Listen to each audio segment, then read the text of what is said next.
Alors, donc nous voici avec la toux. Donc, pour rappel, comme indiqué dans le cours, il y a deux types de toux. Il y a soit la toux sèche ou la toux grasse. Donc, avant de délivrer un sirop, c'est toujours important de demander à la personne s'il s'agit d'une toux sèche ou grasse. Alors, comment est-ce qu'on les reconnaît? Ben, une toux sèche, donc quand on tousse, il n'y a rien, on ne crache rien, ça fait mal à la gorge. C'est souvent des cas de toux qui ont du mal à s'arrêter et c'est épuisant. Tandis qu'une toux grasse, ben, comme son nom l'indique, quand on tousse, on sent vraiment qu'il y a du mucus qui se décolle, on a envie de cracher quelque chose. Et parfois, ça a du mal à se décoller et c'est pour ça qu'on doit venir prendre un médicament pour venir fluidifier les sécrétions et pouvoir dégager les bronches plus facilement. Donc ça, c'est une première chose, c'est bien repérer quel type de toux c'est. Alors, tout le monde, je veux dire, peut tousser. Il n'y a pas de personne à risque, hein. C'est vrai que ça peut arriver à tout le monde. Donc, en hiver, c'est très fréquent dû au virus. Mais donc dans tous les cas, quand on va aller vers un traitement, il faudra que ce soit vraiment pour une durée la plus courte possible. Bien préciser à la personne que si après, allez, une semaine, une petite semaine, si ça ne va pas mieux, qu'il n'y a pas d'amélioration, ben à ce moment-là, il faut renvoyer la personne chez le médecin. Donc quelqu'un qui viendrait chercher des sirops comme ça à répétition, à un moment donné, il faut quand même renvoyer la personne chez le médecin. Alors, donc pour la toux sèche, donc on va donner ce qu'on appelle des antitussifs, donc qui viennent vraiment stopper la toux, puisque c'est une toux qui est fatigante, qui est irritante. Donc ici, quand on donne un antitussif, mais on dit que c'est un traitement symptomatique, ça veut dire qu'il ne vient pas nous guérir, il ne vient pas enlever la cause, il ne vient pas enlever le virus qui est responsable de notre toux sèche. Donc, comme je l'ai déjà dit, c'est un médicament qu'il faut prendre pour une période donc la plus courte possible, à la dose la plus faible possible.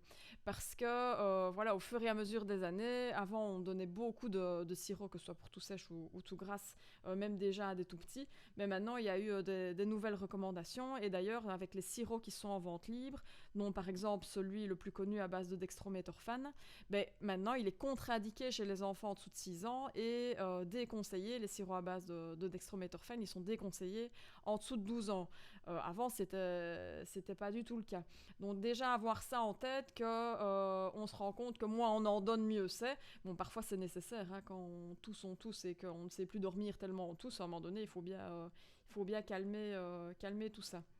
Donc, comme il est mis aussi dans le CBIP, l'efficacité de ces sirops antitussifs est peu étayée, et donc c'est pour ça qu'on dit qu'il faut vraiment les prendre pour une période la plus courte possible, à la dose la plus faible possible, et que si on ne prend pas de sirop antitussif, si on arrive à faire 100, hein, parce que bon, c'est pas toujours nécessaire non plus, ben, on se rend compte que la toux évolue spontanément en quelques jours, hein, puisque c'est un virus, c'est comme une grippe, ça va finir par passer, notre corps sait se défendre, et donc parfois, bah, tout simplement, juste de bonnes mesures hygiéno-diététiques permettent de passer au travers de cette toux sans spécialement avoir recours à un antitussif. Maintenant, voilà, si je vous dis, si c'est nécessaire, on le donne, si c'est prescrit, bien sûr, on le donne, mais toujours avoir ces remarques-là en tête. Donc les mesures hygiéno-diététiques pour la toux sèche, donc comme toujours, c'est un virus, donc bien se laver les mains, éviter tout ce qui est contact rapproché avec personnes malades, donc tout ça on sait. Mais je vous ai dit, une toux sèche, ça vient irriter la gorge. Donc peut-être justement de prendre n'importe quelle pastille à sucer pour pouvoir justement lubrifier, hydrater la gorge et permettre justement de ne pas avoir cette gorge irritée due à la toux. Boire beaucoup, ça permet aussi d'hydrater. Donc tous ces petits conseils-là sont intéressants pour peut-être éviter de prendre des antitussifs. La nuit, si on tousse beaucoup, ben, peut-être se surélever avec un oreiller supplémentaire, ça permet de calmer aussi. Et humidifier les pièces, ça c'est aussi quelque chose qui permet de moins tousser. Donc, moi ici, je vous ai remis sur cette dia-ci les sirops et pastilles qui contiennent donc du dextrométhorphane. Donc là, c'est tous ceux qui sont à base donc, du même principe actif. Pour vous montrer un petit peu, pour les comparer, j'ai pris ici au-dessus à gauche, 3 sirops, donc Toularax, Bronchocédal et Tussorinacol, donc tous les trois à base de dextrométhorphane. Alors si on regarde la quantité par millilitre, c'est 1,5, 2 et 2. Donc en fait, on peut les donner à tous à partir de 6 ans, même si sur celui de Tussorinacol, il est mis adulte et ado de plus de 12 ans. C'est la même chose que bronchocédal, donc c'est bien la preuve qu'on peut, si nécessaire, le donner à partir de 6 ans. Maintenant, pour ne pas faire paniquer les parents, peut-être aller vers un bronchocédal dextrométhorphane, mais c'est pour vous montrer que ceci ici, c'est pas justifié. Donc de 6 à 12 ans, puisqu'on a dit en dessous de 6, c'est contre-indiqué, c'est une mesurette, donc c'est-à-dire 5 millilitres 4 à 6 fois par jour. Et pour les adultes et enfants de plus de 12 ans, on peut aller à 2 mesurettes, ou une de 10, parce qu'en fait vous avez la petite graduation, ça qui est 10, donc 10 millilitres 4 à 6 fois par jour maximum. Alors attention, Tussorinacol en pastille, c'est donc une autre forme galénique, mais c'est exactement la même chose que le sirop. Donc n'allez pas donner les deux Tussorinacol sirop plus les pastilles, ça va, parce que là sinon on dépasserait les doses de dextrométhorphane. En fait, une pastille, ça équivaut déjà à 5 millilitres de sirop. Donc pour les enfants, ici, bon ça j'ai repris en fonction de la notice, ils mettent de 6 à 15 ans jusqu'à 5 fois par jour. Ben, si on regarde ici, on pourrait aller jusqu'à 6 fois, ok, puisque je vous dis une pastille c'est 5 millilitres. Mais là j'ai repris ce qui était dans la notice. Et pour les adultes, donc jusqu'à, puisque une pastille c'est 5 millilitres, ben, on peut aller jusqu'à 12 par jour. Ça va, donc c'est là ou l'autre. Maintenant, c'est vrai qu'avec les pastilles, ce qui est bien, c'est que ça fait saliver, puisque je vous ai dit un peu plus loin dans le cours, pour tout ce qui est mal de gorge et gorge irritée, c'est rien que le fait de sucer quelque chose, de saliver, ben, ça permet justement déjà d'hydrater la gorge, et ça aussi, ça fait énormément de bien. Donc, c'est vrai que c'est peut-être pas plus mal d'aller, pour les personnes qui aiment bien, vers les pastilles, parce que ça va faire d'une pierre deux coups. Alors, le Toularac, je vous l'ai juste mis ici en dessous à titre d'info. Faites attention, vous, en vente libre. Vous avez le Toularac dextrométhorphane classique, 1,5 mg par millilitre. Mais il y a aussi le Fort, le 160 ml, qui est en vente libre, où là, c'est doublement dosé. Donc, vous, peut-être en vente libre, quand même, restez sur le classique. Ça va ? Et alors, le Bronchocédal, ils ont sorti les sachets.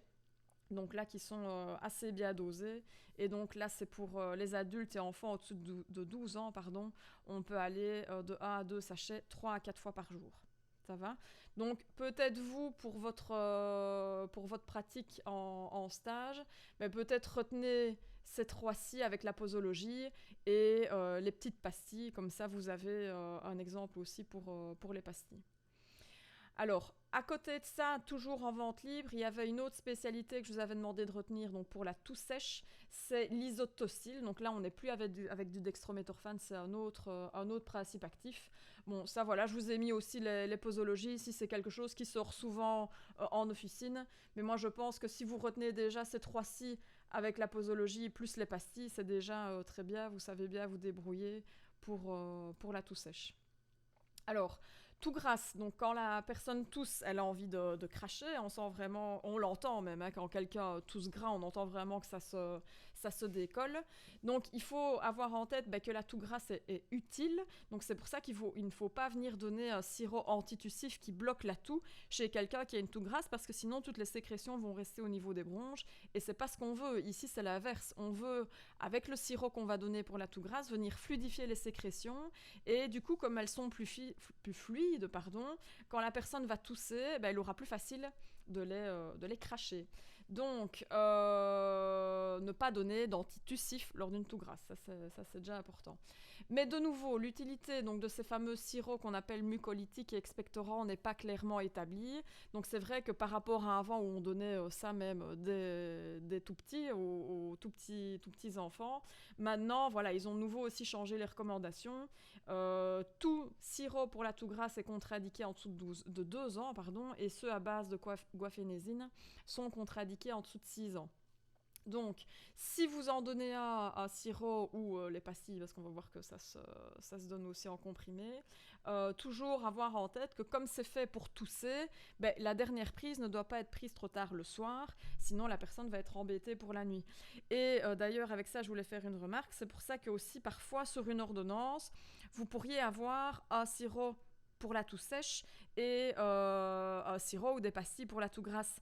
Et en fait, le but dans ce cas-là, c'est parfois le médecin va prescrire donc quelque chose pour la toux grasse la journée, que la personne va prendre par exemple matin, midi et vers 4-5 heures.